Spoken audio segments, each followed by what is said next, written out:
Bem-vindo ao Mar de Letras. Podia ter sido futebolista ou jornalista, eventualmente podia ter sido cantor lírico se as palavras da sua vida fossem cantadas em vez de serem escritas. Recebemos João Fernando André ou Calunga. João Fernando André, bem-vindo ao Mar de Letras. Obrigado por ter feito o trajeto até aqui para que o possamos conhecer. Um trajeto que, no caso da sua vida, começa no sul de Angola, onde nasce, e continua no norte, onde cresce. O que é que consegue recordar, se consegue recordar alguma coisa, do Cunene que o viu nascer?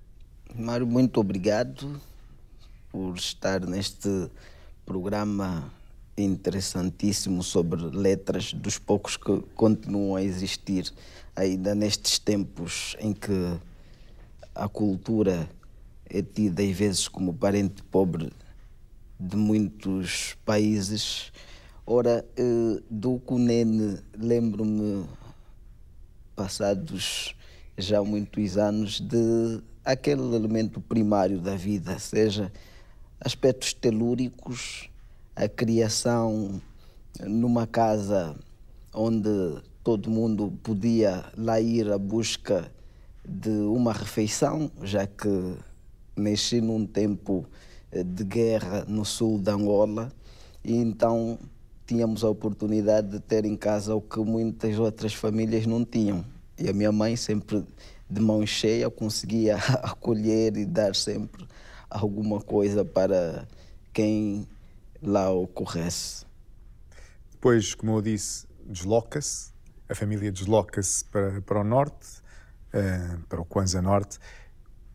Esta nova zona, esta nova geografia vem a marcá-lo de uma forma mais assinalável? Mais sim, porque é no norte onde começo a criar memórias mais fortes, onde começo a aprender mais o sentido da vida. É no norte onde aprendo mais, entro para a escola, no norte onde começo a ter mais contacto com histórias contadas pela avó, no norte onde começo a aprender todo um sistema de filosofias por meio daquilo que chamamos de ensaio paremiológico. É engraçado mencionar a sua avó. Sei que cresce a ouvir histórias. Hoje em dia já não se cresce assim. Hoje em dia é difícil, nesta sociedade de desenvolvimento combinado e desigual, é realmente difícil. Os pais estão sempre atrás do capital para manter as famílias, o que torna difícil haver este tempo, né? No seu caso, que importância é que tiveram essas histórias? Foram muito importantes porque com elas aprendi a questão da metafísica, a questão da moral, a questão da ética, a questão do respeito pela propriedade alheia e a ser homem, no fundo. Fomos aprendendo, fomos sendo talhados a viver em sociedade por meio dessas histórias.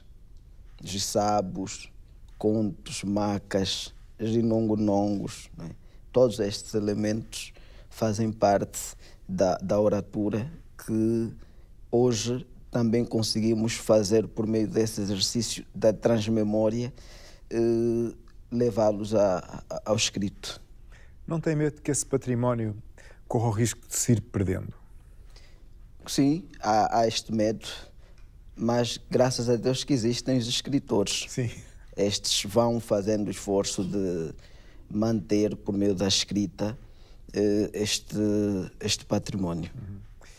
Neste seu percurso nómada através de Angola, pode-se dizer que Luanda acaba por ser o pano de fundo do seu crescimento? Sim. Luanda, devo muito a Luanda, porque é em Luanda onde me faço homem, em Luanda onde praticamente cresço. Repare que saio do Cunene com poucos anos, passo um tempo em Luanda e depois vou para o Kwanza Norte e volto para Luanda e de lá fiz-me homem em Luanda. É lá onde comecei a brincar mais, é lá onde conheci os amigos de tenra idade, é lá onde me tornei futebolista, é lá onde também tive ligações muito fortes com a cultura ocidental, no caso aprendo muito na escola, dou continuidade aos estudos e lá faço o ensino médio, a licenciatura, mestrado e Luanda é o pano de fundo, sim, da minha história. É interessante trazer para a nossa conversa a escola, porque, no seu caso, os primeiros livros acabam por entrar na sua vida com a escola. Foi um caso de amor à primeira vista? Foi sim, ver a ideia de como as palavras podem sugerir, como as palavras podem ser aquilo que na parimiologia africana se diz que a palavra é venerada, mas eu tinha essa noção desta veneração da palavra oral, não da palavra escrita, e ver o conjunto de extratos, o conjunto de textos que ali se podia notar a transfiguração da palavra, o enriquecimento do vocabulário, a alternativa para a produção de redações nas quais eu era muito bom, tinha sempre a maior nota na sala em redação, então era incrível, foi um amor à primeira vista. É engraçado essa importância grande que a palavra tem na sua vida desde tenra idade. Se calhar por isso, por gostar tanto da palavra, há uma altura em que queria ser jornalista. Ou também não se importaria de ter sido futebolista, mas depois acabou por ser professor. Como foi? São as andanças da vida, diria, as andanças da vida, e a palavra sempre esteve comigo. Se calhar por isso é que eu consigo fazer esse exercício de mergulhar em vários géneros, em várias modalidades literárias. Eu, a princípio, quis mesmo ser jornalista. Eu conseguia comunicar facilmente com as pessoas, conseguia retirar das pessoas aquilo que poucos conseguiam por meio da palavra, mas depois também jogava futebol federado, dos iniciados, cheguei até a júniores e dei-me conta depois que, afinal, como fazia um exercício quer da academia, quer do futebol, dei conta que, afinal, tinha mais oportunidades no lado da academia e da escrita. É ali que acabo por me tornar professor. Comecei a dar aulas muito cedo, acredito que eu estava com 17 anos e já dava aulas. Comecei por dar aulas de inglês e depois é que fui fazendo a inversão para outros campos também. Nós temos estado, obviamente, muito focados na literatura, porque este é o mar de letras, mas no seu caso, mais do que a literatura, há uma autêntica paixão pelas artes desde muito novo, não é? Sim, esta paixão sempre existiu. Eu gosto deste exercício interdisciplinar. Gosto de ver todos os campos da arte como textos. Tanto ampliando a noção de texto me permite olhar quer para um quadro, quer para uma peça de artesanato, quer para um desenho, quer para o cinema, todo este exercício como um vasto texto, que é a vida. Se calhar se tivesse nascido noutro tempo, ou pelo menos noutro lugar, poderia ter sido cantor lírico? Possivelmente. Há esta dimensão muito forte. Também cantei durante muito tempo no grupo coral da igreja e depois gosto de ópera. São elementos que são um pouquinho estranhos para estes novos tempos, mas dos quais eu tenho uma grande dimensão e não vivo sem a música lírica, a ópera, por acaso. Ora bem, e a escrita? Como é que se vem a envolver com ela? Foi um amor também à primeira vista. Estava eu no ensino médio, já fazia redações desde o ensino primário, interpretação de textos, mas de forma normal. E no ensino médio dou-me com um texto. E o texto, a princípio, parecia uma coisa, mas depois levou-me a uma outra dimensão. Eu disse, como é que isso é possível? Será que eu consigo fazer isto também? Bem, e dali então nunca mais parei. Comecei fazendo alguns textos, hoje estão todos aí guardados porque nunca os publiquei, uma centena de versos, não é? Na altura, se calhar, eram entendidos como poema, mas os considero como versos, muitos deles. Mas era tudo por causa daquele texto com o qual eu tive contacto num quadro, sei lá quem colocou aquilo num quadro, porque foi um dia que não havia aula, era um tempo de feira, encontro aquele poema lá no quadro e fiquei totalmente maravilhado com aquele texto. E dali nunca mais parei com essa amor. Uma espécie de texto fundador da sua, da sua escrita. É curioso estar-nos a revelar, a confidenciar que guardou os primeiros poemas ou versos, como prefere chamar-lhe. Hoje, quando os revisita, sente um carinho especial? Há sim este carinho. Possivelmente, como eu vejo o meu processo artístico-literário como parte daquilo que chamaríamos o Bildungsroman da minha vida, então é possível que um dia publique estes versos, os quais chamei de imaginalização. Aquele caderno chamei de imaginalização. Portanto, há ali elementos que hoje, de forma mais madura, aparecem nas obras que vão sendo publicadas. A questão do amor ao próximo, a questão do elogio, da empatia, a questão da luta por meio da palavra, a questão da transfiguração da memória, a questão da metafísica, vão aparecendo hoje de forma mais madura, mas naqueles textos já havia aí algum índice. Há índices naqueles Guardou-os como quem guarda fotografias de infância e quando as vê encontra parecenças com aquilo que hoje é. Exatamente. Em 2017, candidata-se ao Concurso Internacional de Poesia, Contos e Crónicas com o texto O Crédito Bancário Não Conseguido, com o qual vence 2 das 3 categorias deste concurso que era realizado pela Academia Internacional de Artes, Letras e Ciências do Brasil. Como é que foi receber a notícia de vencer com um único texto literário em 2 categorias? Foi surpreendente. Acho que muita gente também que concorreu àquele concurso ficou surpreendida porque, bom, é um caso raro, um texto que vence 2 categorias. E eu, quando vi a notícia, fiquei também um pouquinho espantado. Mas foi uma boa iniciativa e dali mais gente começou a se interessar pelo nosso trabalho e conseguimos ter mais oportunidades para publicar, para leituras dos nossos trabalhos. Sim, de facto, nos anos que se seguiram começa a publicar em diversas antologias, até que 2 anos depois, em 2019, edita um livro de poesia, o Evangelho Bantu. Qual é a boa nova? O significado de Evangelho, no fundo, é boa nova. Qual é a boa nova que partilhou connosco todos há 5 anos? É um valor.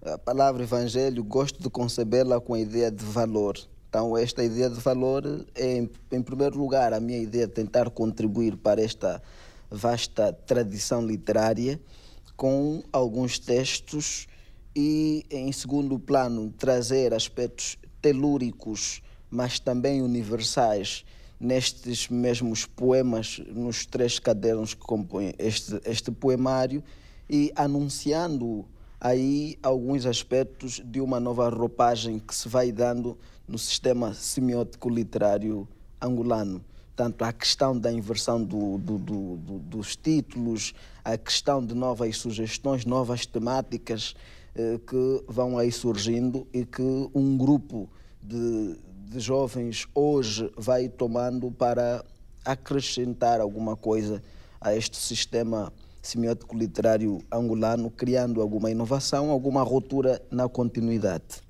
Nós já prosseguimos. Antes de continuarmos, vamos ouvir um poema deste livro na voz de Luísa Fresta.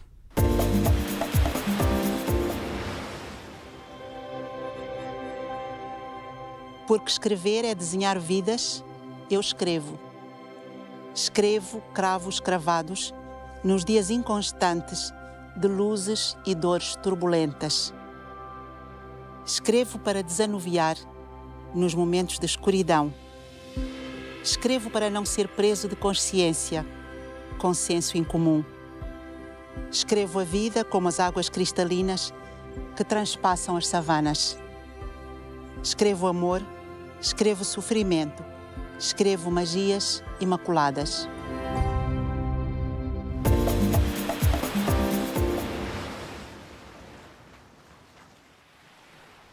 E quando, como e porquê que João Fernando André passa a Calunga? Aí a história é um pouco como diria o mestre Wanhenga Chito.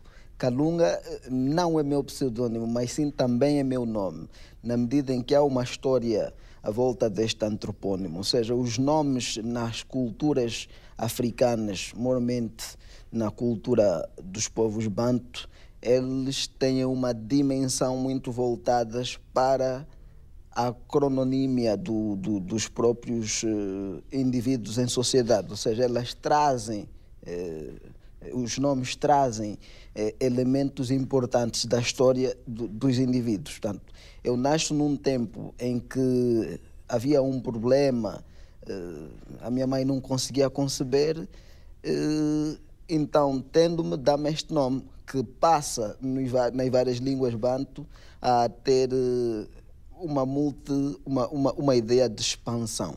Portanto, Calunga é Deus para os outros Kwanyama, onde nasço. Calunga é Deus para também os Tuchoco, e para o Zambundo já dá a ideia de mar. Portanto, esta extensão deste nome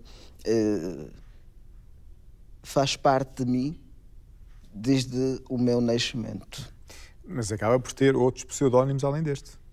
Sim, aí já devido à influência desta vasta tradição literária e moralmente de Fernando Pessoa.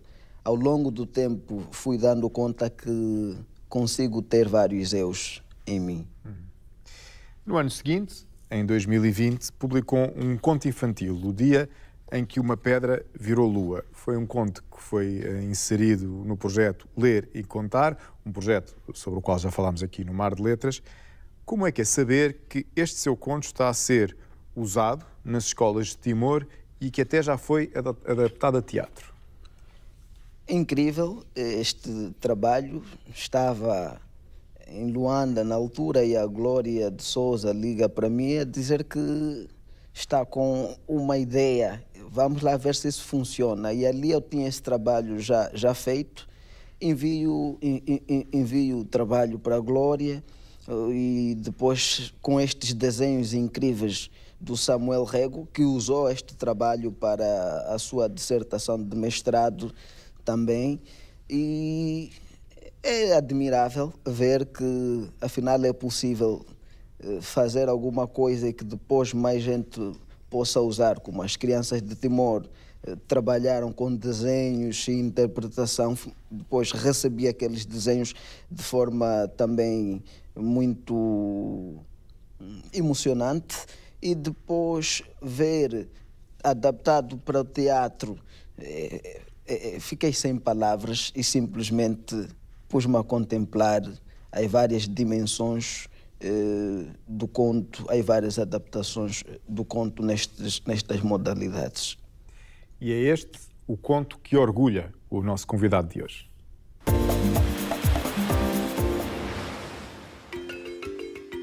Era no tempo em que a terra era habitada meramente por pedras e no céu apenas havia o sol, que como senhor e rei exibia a sua luz diariamente. De vez em quando, o sol, cansado de brilhar no firmamento, descia até à terra e brincava, conversava e explicava às pedras como era o céu, repleto de cometas, meteoroides e outros astros que lutavam para evidenciar o seu brilho, tentando assim destroná-lo. Na terra havia uma pedra, que enquanto as outras brincavam juntas, simplesmente olhava o céu e, atônita, indagava como é que o sol conseguia ter tanto brilho e poder. Certa vez em que desceu à terra, o sol, vendo aquela pedra ali sozinha, perguntou-lhe: "O que fazes aqui sozinha, enquanto as tuas irmãs estão ali brincando?" Ela, admirada com a sua presença, ripostou: Eu não gosto de brincar com as minhas irmãs. Gosto é de estar aqui no meu cantinho, a pensar se nunca vou mudar a minha vida e me tornar brilhante como tu. O sol, sorrindo, disse-lhe: Tu não tens a noção de como eu vivo.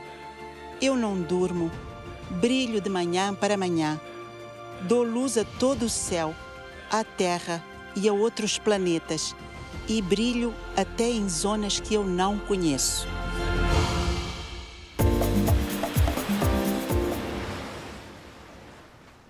No ano seguinte, nós temos andado aqui à cadência das suas obras, que têm sido muitas vezes publicadas ano após ano. No ano seguinte, dizia eu, em 2021, chega o seu terceiro livro, Lumbu, a Alquimia das Palavras, que é um ensaio, ou uma série de ensaios, sobre diversas obras literárias que foi lendo. Digamos que é um livro feito de livros. Como é que lhe surgiu essa ideia? Bem, a ideia de que para se escrever um texto é preciso ler, se calhar, 100 textos. A ideia de que há uma rima entre literatura e leitura, a ideia de que há uma rima entre leitor e escritor, a ideia de que há uma ligação, uma semelhança, como diriam na tradição francesa, o leitor, o Flaubert diria, o leitor mon semblant.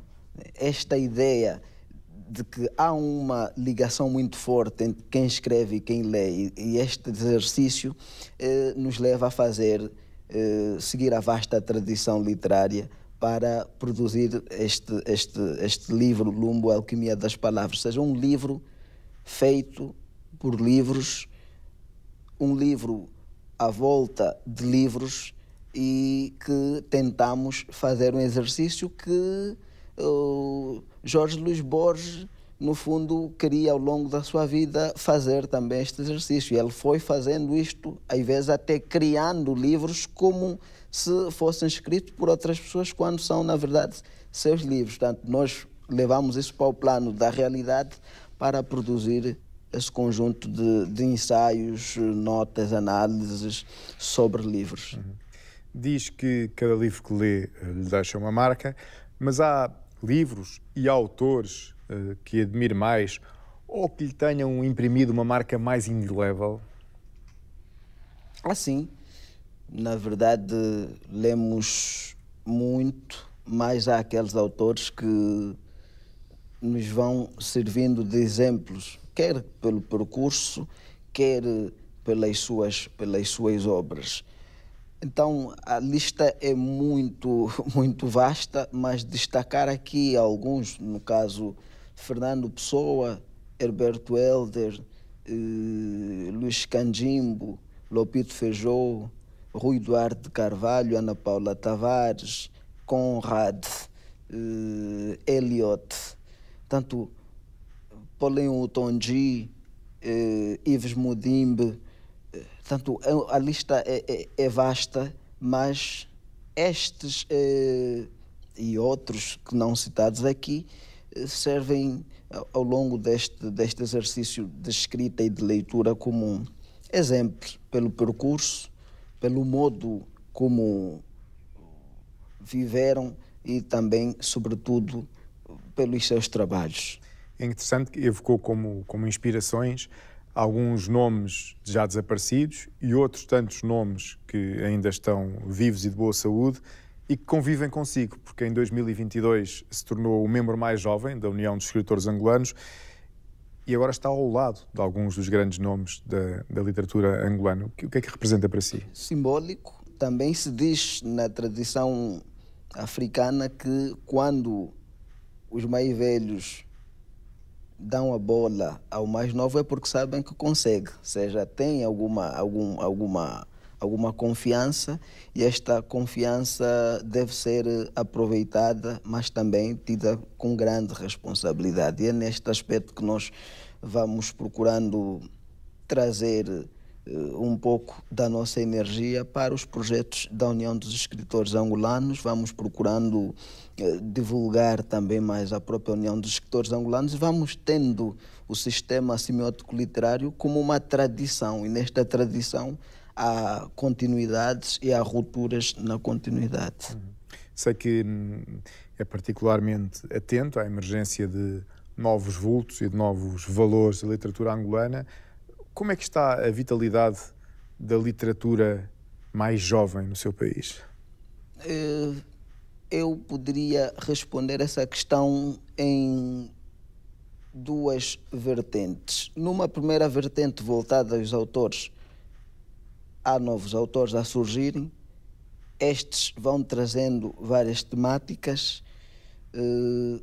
Numa segunda vertente, enquanto sistema semiótico literário, a instituição literatura angolana continua também a ser, no fundo, a terceira mais sólida no ponto de vista do universo de escrita da CPLP, mas com alguns problemas. Portanto, hoje temos menos prémios, hoje temos menos apoio àquelas instituições que poderiam manter a própria estrutura. Falo da União dos Escritores, falo da Academia Angolana de Letras, que recebem cada vez menos apoios de quem de direito.